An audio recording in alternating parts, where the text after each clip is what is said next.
YouTuber Jeff for Low Price Keys. Today we're doing a 2008 Ford Mustang. Look at this nice vehicle right here. Customer has only one working chip key, but also the chip key itself had the ring on it broke, so we came out to cut and program a remote key fob. Let's go ahead and test it out. Here is the lock button. Here's the unlock button, and also your trunk should pops up beautifully. And also, and here's the panic button. Boom, nice. Let's go ahead and test the key inside the door. Make sure it's done and turned properly. And as you know, once you're in the position, you should be able to see the door pop, lock, unlock. Okay, there it is, guys. Let's go ahead and test the key inside the ignition. Make sure it's done and programmed by a licensed locksmith. Once you know it's a program, you stick the key fob inside the ignition right there.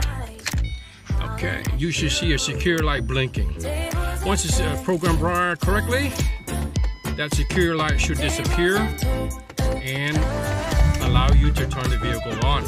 At the same token, we also want to make sure carefully that we do not deprogram our customer's keys. So let's go ahead and put his original damaged keys in the car and make sure it's boom. Again, this is Jeff for Low Price Keys. You guys have one of these keys or needing a key fob, let us know. We can come out and cut another one for you. Again, we can be reached 281-250-4334. Thank you so much for following us online. You guys have a blessed day.